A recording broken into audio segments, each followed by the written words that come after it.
Hi friend, শুভরাত্রি সবাইকে। তো দেখো, রাতের ডিনার বলবো না, এটা হচ্ছে রাতের টিফিন। ও কাজ থেকে এসেছে, এসে দেখো আমি লুচি বানিয়ে দিয়েছি আর সাথে আলুর দম। তো খেয়ে বলো তো কেমন হয়েছে।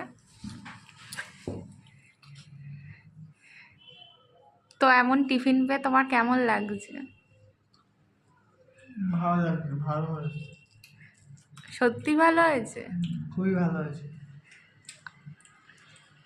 দেখো লুচি তরকারিটা দারুণ টেস্ট হয়েছে, আলুর দমটা পুরো একদম স্পাইসি।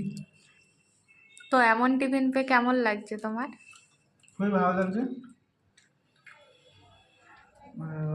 ইয়েটাও, লুচিটাও ফোলা ফোলা হয়েছে, ময়দাটা খুব সফট লাগছে, লুচিটা সফট আছে, আর আলুর যে গ্রেভিটা আছে, আলুটাও ভালো সেদ্ধ হয়েছে। আমি রিভিউ দিয়ে দিলাম আলুর দমের, আর গ্রেভিটাও খুব ভালো হয়েছে। তাহলে বলছো আমি ভালো রান্না করি? নরম। তো এত শীতে সবাই সোয়েটার পরে ঘুরছে আর তুমি জামা পরে আছো কেন? কারণ আমাদের ঘরটা গরম, তাই আমাদের ঘরে হাওয়া বাতাস ঢোকে না, ঠান্ডাটাও খুব কম লাগে, তাই আমাদের ঘরটা খুব গরম। তো চলো খেয়ে নিক, আবার তোমাদের সাথে পরে দেখা হবে। আমার ভিডিওটা ভালো লাগলে আমাকে ফলো করো আর ভিডিওটা লাইক কমেন্ট করো। শেয়ার করে দিও। এই নাও তুমি।